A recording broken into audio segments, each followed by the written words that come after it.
laughing with my mom about my little nephew. He's a very violent and forceful individual. Hello, by the way. Hi, hi, hi.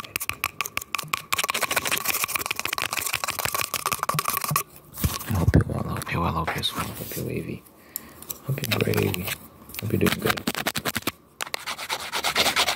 I was laughing about how the last time he was here in 2021. He was visiting us. He was a little baby. He was like 2 years old.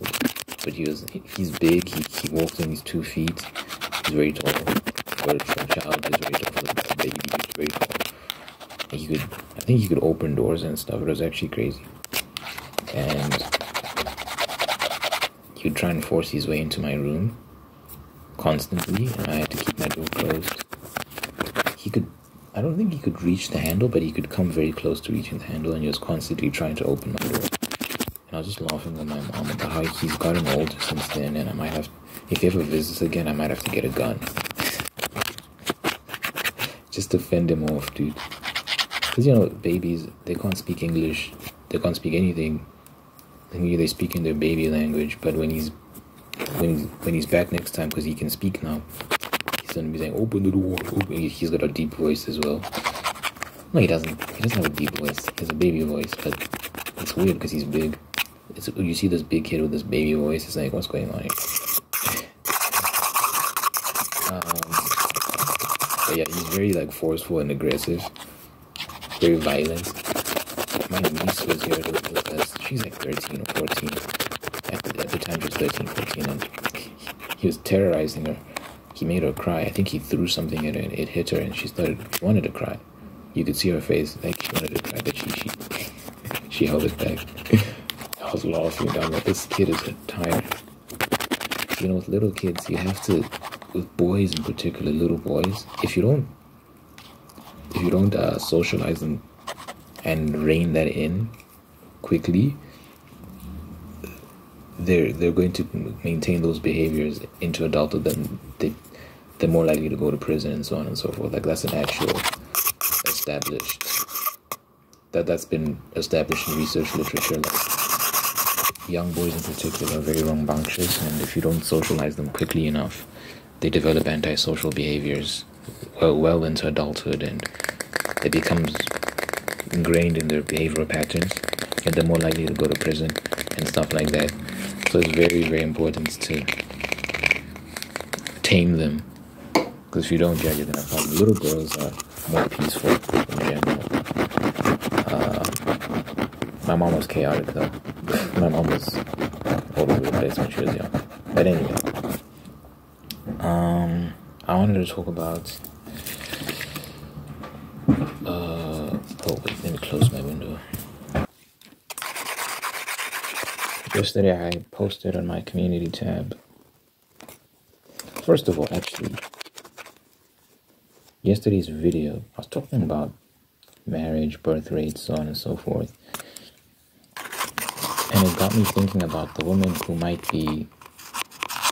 So let me break down my demographics of the people who watch my videos. According to my stats, about... so the majority of the people who watch the videos, according to my stats at least, are female. So 50 point something percent.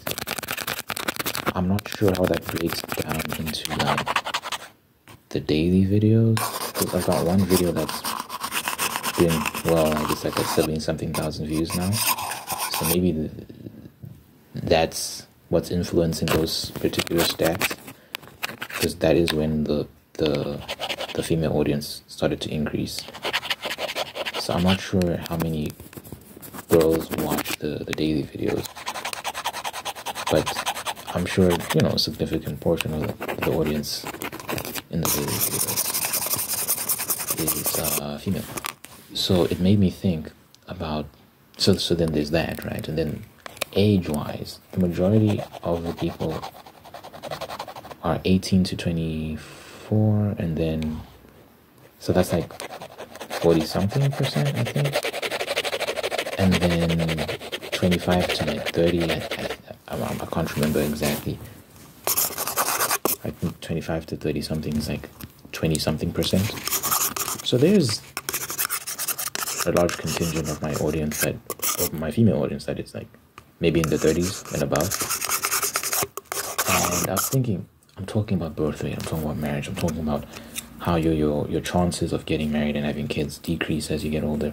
And I was wondering how many people feel, how many women in particular feel alienated by that. Feel, you know, some might feel depressed or hurt by those things. You know, it is the truth, but at the same time, you feel for them. And I was thinking, so what I'm doing now is, because it is a genuine concern of mine, I do genuinely feel for these people. I am praying about it, like for these women, particularly the ones that are, you know, maybe they're past their 30s and they're struggling to find people like a partner, but they want that. They want to get married. They want 30s and above. They want to get married, want to have children, but it's hard because there's a large percentage of the female population around the world that's going through that right now, where they're, you know, they're in the 30s or above and they're struggling. And if you're not someone that prays, you know, now's a good time to start. Now's a good time to start. Now's a good time to get close to God and make those sort of requests. And then I'm also praying for you. This morning I said a prayer. This morning I was asking God, like, please help the members of my audience that are women that are in their 30s or, you know, whatever, that want that but feel like it's an uphill battle and they're struggling. Just bless them with good men that can take care of them and bless them with children too. That would be amazing if that's in the cards.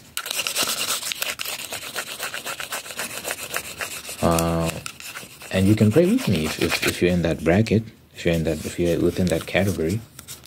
You can pray with me and you can, yeah. I believe God acts on that. What did he say? Where two or more are gathered in my name, there I am with them. So if we pray together, we can make it happen. We can make it happen. Because yeah, I won't even lie to you, man. It's not a cute situation to be in, because the statistics speak for themselves with regards to the amount of women in their 30s who struggle to get married and have kids. It's not a joke. People try and play that off, but it's very serious, and we should stop treating it like it's a game. It's not a game. It's not something to just brush aside. So I am praying about that, and I do want these people to be happy. So yeah, when I'm saying all that stuff, you know, when I'm talking about these statistics and stuff, like I don't want people to take it the wrong way and be like, this guy's mean as hell, yada yada. He doesn't care about us. I do care. It's just, you know, you have to speak the truth, because like I said, 40-something% of the audience is like 18 to 24, so around my age. So there are a lot of young girls watching this, girls my age. Y'all, if you're like a young lady watching this in your 20s, please use your time wisely. Use your time very wisely. Invest in finding a good man, getting married, having children. Please don't wait until it's like too late. A lot of women have the strategy of like, I'll just wait till my 30s. It's very difficult once you reach your 30s to get that done. Because once you reach your 30s, now you have to find the partner, and that's a whole process. And then now you have to try for the baby, and like you quickly realize that it's hard to get pregnant in your 30s. And then even if you do get pregnant, you might not want just one child. You might want 3. You might want 4. And then you realize you can't have that because you waited too long. So please, ladies, please take it seriously, man. When you're young, you feel on top of the world and you think you have all the time in the world, but that's not the case. I'm 24, dude. I feel old. That might be offensive to people who are older than me, but yeah. For the longest time, I was a kid.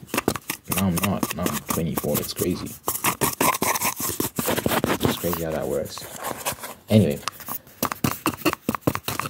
yesterday I posted something on my community tab. I was talking about how my biggest goal in my life is getting married and having children and having a home and having a family, and how I'm working on my flaws, of which I have many, because I want to be a pleasant husband. I want my wife to genuinely be like, I like hanging around this guy, I like seeing him. When you walk into a room, you want her to be happy that you're there. You don't want to be someone that's a burden, bothersome. Like you want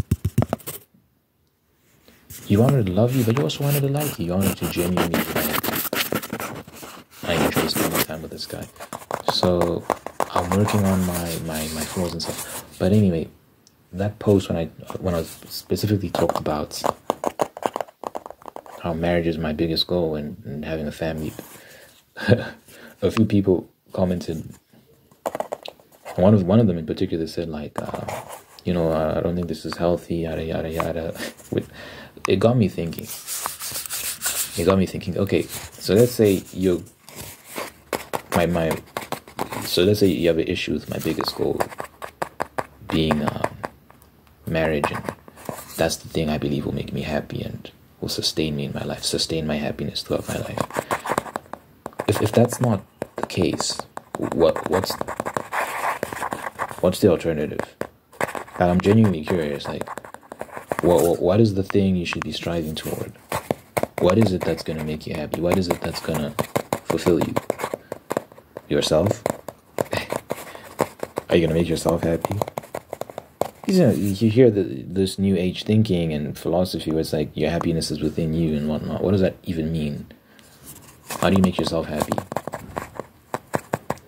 By the way, a lot of these people aren't happy. I think everyone knows this. Mental health in this modern era is in the bin.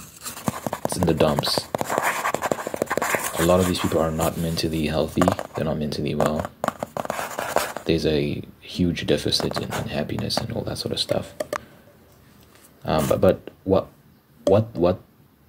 would be an ideal thing for me to strive toward? What career? Like if I say I want to be the biggest, best ASMR artist on YouTube. I want to be the biggest writer. I'm writing an anthology right now, and I make music, so I want to be the biggest rapper. I want to be the biggest musician, artist, singing and doing all this and making money. Wait, is that what I'm supposed to strive toward? How many of those people that are successful in all those realms are depressed, are unsatisfied? How many have killed themselves? How many are involved in constant scandals and this, that, and that? Like, I don't think these things can fulfill you. I don't think you should place any sort of importance or too much importance on these things. You know what I'm saying? For me, when I think about marriage, when I think about my future wife, I get very excited because that's a relationship with a human being. That's a person I'm going to be spending the rest of my life with, right? And I want us to get along. I want us to have mutual interests. I want us to go to the movies together. I want us to go on walks, go to restaurants, play video games. Intimacy, sexual intimacy, children. Last night, actually, I had this vision. I was thinking, I don't know if I was dreaming or if I was just thinking. I can't remember. But I had a vision, like we were just sitting in a living room. We had 4 kids and we were playing Monopoly. It was a fun time. Monopoly's always been my favorite board game. It's been a while since I've played. It's been a long time since I've played. But I always gravitated towards it more than anything. Like 30 Seconds, all these other games. Yeah, they're cool, but I've always enjoyed Monopoly, which makes sense because right now I'm like I've become this staunch capitalist, and I just love the free market philosophy. And it makes sense that as a young kid, I gravitated towards Monopoly more than anything else. It's basically this game that just teaches you about capitalism as it pertains to real estate, and it's a fun game, just making cash and getting property. It's like, it's a fun game. I love it. But anyway,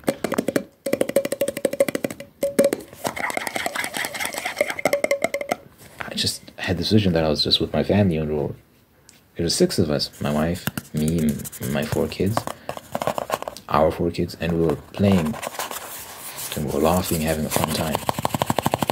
And I was just like, that's beautiful. That's exciting. I get excited when I think about that. Like, what else am I supposed to strive toward? Like, what else would make me happy? You know, I'm pretty good right now, you know, I'm pretty stable, I'm pretty happy, I guess. I'm doing good right now, but it's just in terms of like, what would make me happiest, the joy, the excitement, the thing to strive toward. Everyone has a thing, right? For me, that's the ultimate thing. That image, that bond you have with her, and it's such a multi-dimensional relationship. It's a friendship. It's romantic. It's sexual. It's you're raising kids together. You're doing this. You're doing that. Like, it's a lot, right? There's a lot going on there, and it's sustained over a lifetime. What else is worth investing in more than that? The relationship you're gonna have with your children, especially as they get older. You know, things like going to the park, and as a family going to different places, doing different things, just enjoying each other's company. Like, I actually want my family to be the people I enjoy spending my time, the most of my time with. That's not the case for a lot of people, you know. For some people, the families, it's just like, you know, it's my family, but then they spend more time with their friends, their colleagues, whatever the case may be. I actually want my family to be my people, the people that I spend the most time with, enjoy spending the most time with. That's what I'm hoping for. That's what used to be the case, you know, historically, and there are a lot of families that still have that in this day and age, and I want that for myself. You know, some guys, the relationship they have with their wife is she's nagging him, and he stays at the office as long as possible before coming home, and he, you know, has dinner. You know, the dinner is usually quiet at the table. The kids are on their phones. He might have small talk with his wife, nothing crazy. They go to bed, wake up in the morning. You know, with these marriages, these people don't even have sex, so it's like, you just go straight to bed. They haven't had sex in years, probably. And then goes to work and rinse and repeat. Very stale, gray, boring life. I don't want that. I want to actually be close to my family, close with my kids. We're at the table, we're talking, we're laughing, we're having serious discussions where we can discuss anything. We can discuss politics, we can discuss what happened during the day, funny things that happened during the day. That's why I want to homeschool my kids, because with public school, what ends up happening is your kids are raised by someone else for 8 to 10 to however many hours a day for 12 years. Most of their life is spent outside of the house. You don't know them. Because even when they are home, they're on their phones, they're like, you're not really talking. So you actually don't know your children.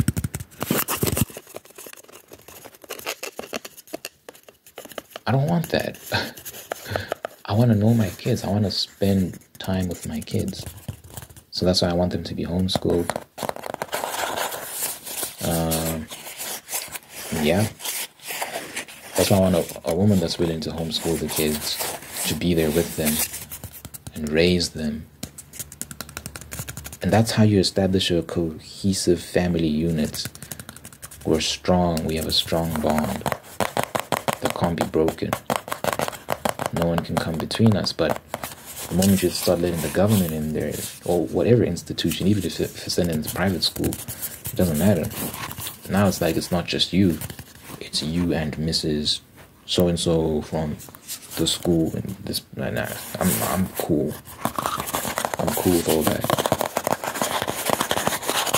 So yeah, for me, it's like love, family, a great household. That's what I aspire to the most. Obviously, I do get excited at the prospect of being successful in my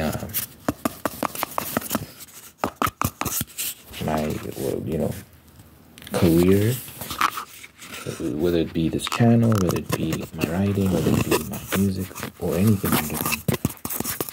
It is exciting, the idea of these things generating income and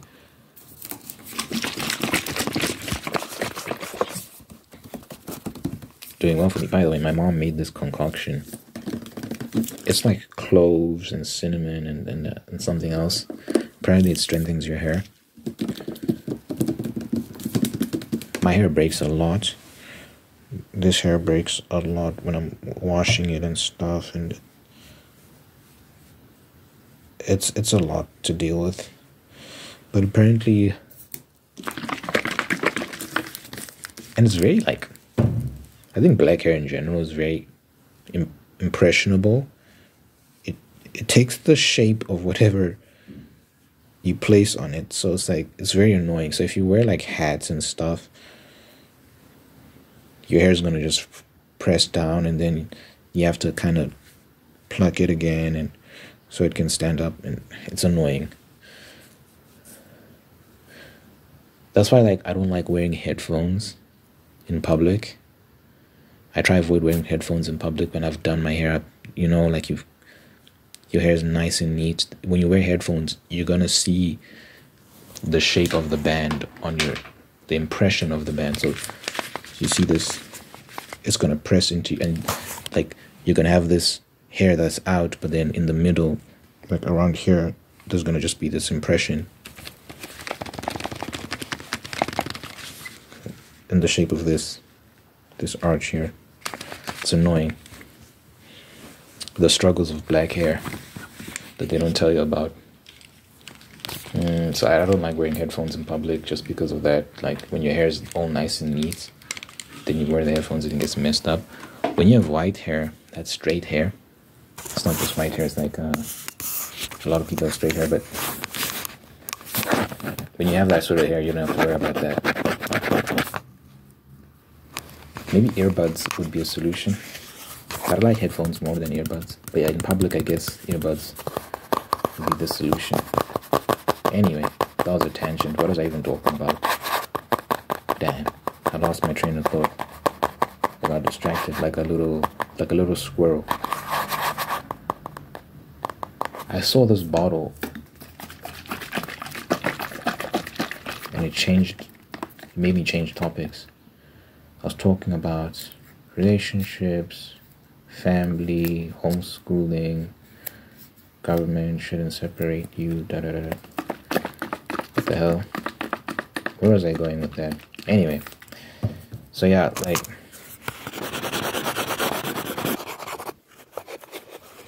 that's a great thing to strive towards. I think it's crazy to want anything else. For most people, that's probably going to be the best thing you ever do with your life, is getting married and having kids. Now, some marriages might not last, but at least you'll have your children. At least you'll have your children. The last thing you want is to be 50-something, 60-something, and alone. You've got no kids, no partner, no one. Everyone's busy living their own lives, so you don't have to visit you. You don't want to be that person. That's rough, dude. That's lonely. You want to be in that boat. I talked yesterday about how they're finding elderly people in Japan who die in apartments, and they all get discovered weeks later, if not more than that. You know, what if you had medical complications and you suffered a stroke and there was no one there to help you, and you just passed? That's terrible. That's a terrible way to go. but they have no one. So imagine this current generation, millennials and Gen Z, they aren't having kids. So who's going to take care of them when they're older? No one is the answer. Anyway, I'm very excited to have a family. I encourage, once again, all the young people. With young men have a lot of time on their hands. They can have kids at 7 years old. With young women, the reason why I'm encouraging you to have kids as soon as possible, because you don't have time on your side. You just don't have that luxury. It's not the same as dudes. You can't be 70-something having kids. It's not going to happen. Statistically, at least. There was one woman who gave birth to 70-something. But one woman out of billions, what percentage is that? Well, what's the likelihood that you also fall into that category? Please don't play those games. Please. Youth does not last forever. Take advantage of it. Invest in the future. Set up your life. Lay the foundations for a successful, happy future. Get married, have kids. So I'm very, very excited, dude. The idea of having a house in a nice neighborhood, good family. It's gonna be nice. It's gonna be nice. There's this YouTube channel I watch, Juan Marcel and Rylan. That's the name of the YouTube channel, Juan Marcel and Rylan. So the guy's name is Juan, so Juan Marcel. And his girlfriend's name is Rylan. Rylan is Rhylan. So the YouTube channel is called Juan Marcel and Rylan. And it's a nice channel. They just travel together, go to different places, show you different countries, different cities within those countries. And recently they were in Australia. They're just showing Australia. Australia looks nice. There was one, I don't know if it was Melbourne, or was it Sydney? It wasn't Sydney. I think it was Melbourne. I can't remember which one. I don't know which one it was, but there was a lot of graffiti. I wasn't a fan of it. It looked crazy. There was a lot of graffiti, like a lot, all over the place. They're all over the place. And the couple, they were saying like, "Oh, it looks nice." We like, I mean, maybe you have to see it in person to appreciate, but on camera it looked crazy. Like a lot of graffiti everywhere, and it didn't even look artful. A lot of it would look just like scratchings. It just looked like people just defacing public property. But anyway, that's neither here nor there. It wasn't Melbourne, was it? It was, if you're from Australia, let me know. Maybe you know what I'm talking about. But apparently that place has the most cafes, like, has the highest concentration of cafes in the world. I think they have like 2,000 and something cafes within that city or area, which is insane. So it's a lot of cafes. I like cafes. I like sitting down at cafes. I've been on a lot of cafe dates, sitting down with girls at cafes. I've always liked that, just having conversations.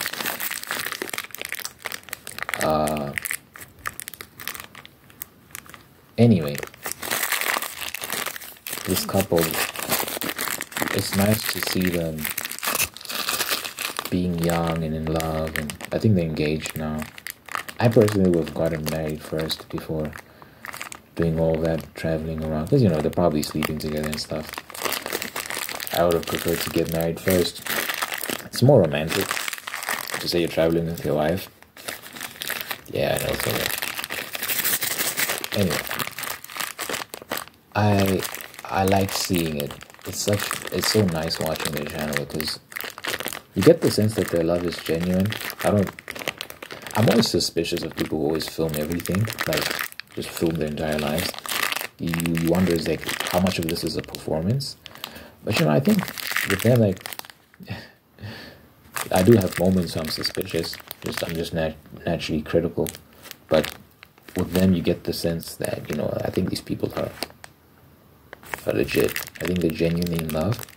But you never know what happens behind when the camera's off. But like, it's beautiful what they show us. It's beautiful seeing them try so many different things for the first time together, seeing the world together. Sometimes they share details about their relationship and stuff. And just seeing them interact as a couple is just nice. Just seeing them be a couple while they're traveling, it's nice. In my mind, I'm like, what? Why am I the weird one for wanting that? For making that a priority? For making that the biggest priority? Like, what else are you going to invest in? Like, what else is worth it? Like, seriously. Like, love is the best thing. Like imagine, like, being in love with someone, and then you have children which are the product of that love, and it's like half that child is like half of you and it's half of her, and you're watching the child act in ways that exhibit some of your traits and some of hers, and it's like it's this amalgamation of you and her, and also it has its own unique properties and characteristics. It's a miracle. It's a miracle. And like, what's better than that? I really don't know.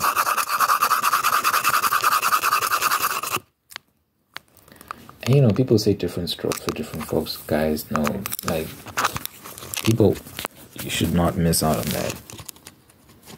The human beings, yes, we're different, but the issue these days, that's a thing I'm noticing a lot of, right? People will say everyone's different, everyone's different, everyone's different. Yes, to some extent, but not that much. We're not that different, okay? Actually, we're actually very similar in a lot of ways. Human beings are actually simple in many ways. And most people desire family, desire community, desire... all people desire that, but in terms of marriage and children and stuff, that's something that most people would find genuinely delightful if they go about it the right way. So when I hear these arguments constantly of everyone's different, everyone's different, everyone's different, it's a cop-out, and it's nonsense. It's like, we're different, we're not that different, because now we make it seem like we're different species. It's like there are some fundamental things that will never change. Our desire for connection, our desire for love, our desire to be part of a tribe, so on and so forth. Some things will just never change, guys. Some things remain constant, and it's meant to be that way. It's natural to want to find a person you love and have children with them. That's the natural order of things. From a biblical perspective, the first commandment was go forth and multiply. Go forth and multiply, like conquer the world and have babies.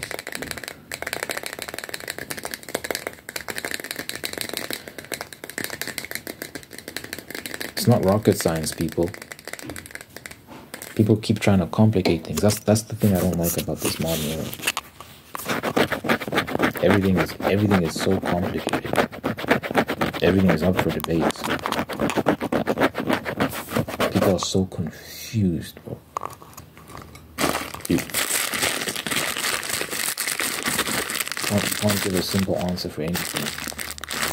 Like, nah, guys.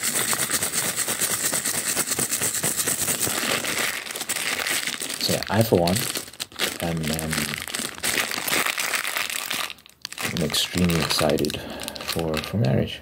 And again, I am sincerely praying for the women who are struggling to find that partner and what want the same thing. I am praying for you. In fact, I might incorporate that into my ending prayers as well. Like, you know, I pray at the end of all my videos. I might throw that in there, that everyone who watches this finds romance, even if you don't want it. If it's not meant for you, I guess God will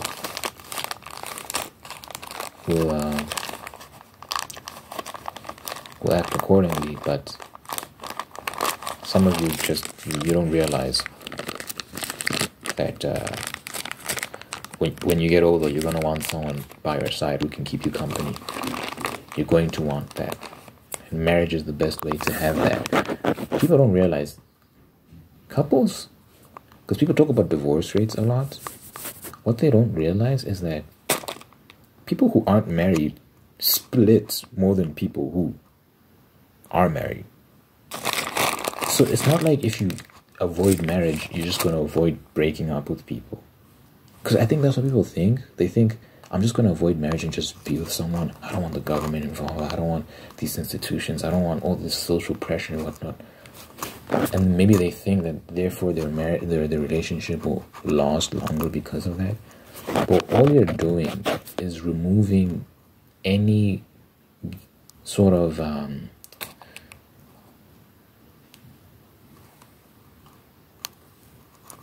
blocking points that would keep you from leaving the relationship, any sort of restrictions.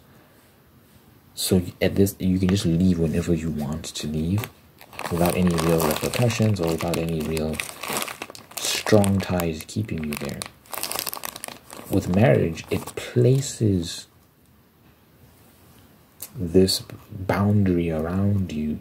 You swear an oath, you're bound by your oath, and you know, public witnesses who saw you swear your oath, and there are a lot of things keeping you tethered there. It's a legal binding as well.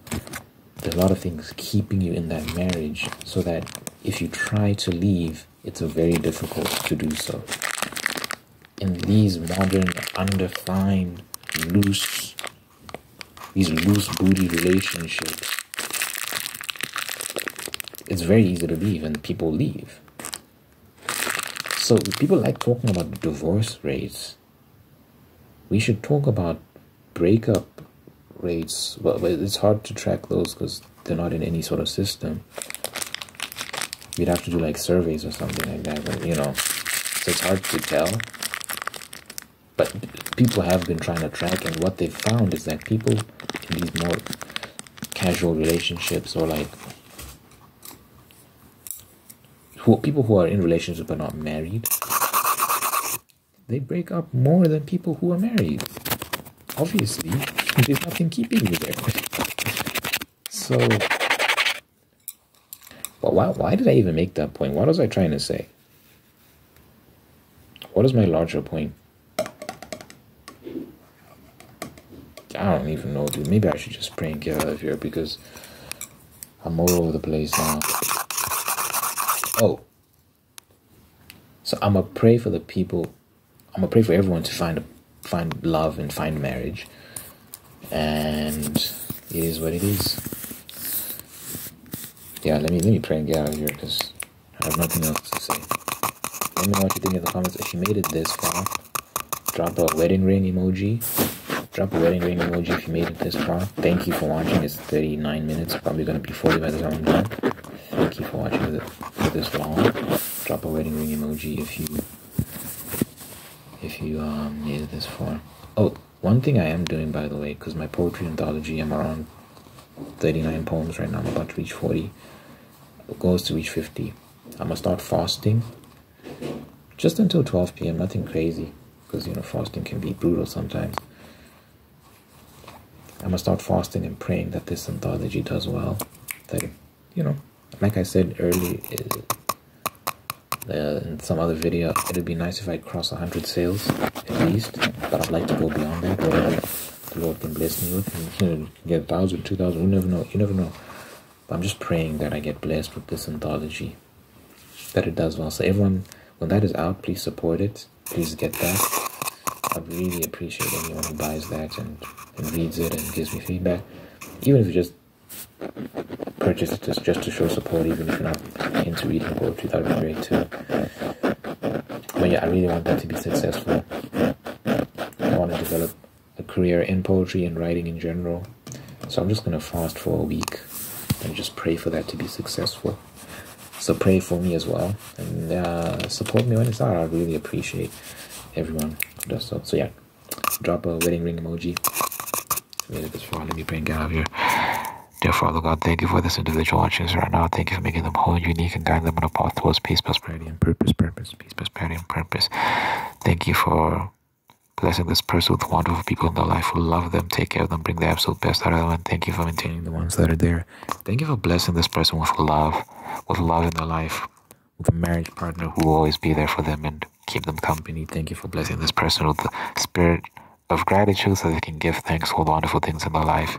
And by giving thanks, they can find peace, contentment, and attract even more blessings. Let your presence be felt in this person's life, and let them know that you're God, that you're real, that you love them, you're always going to be there for them. Good health, long life, and happiness over this person, everyone they care about you. In my name I pray, in Jesus' name I pray, amen.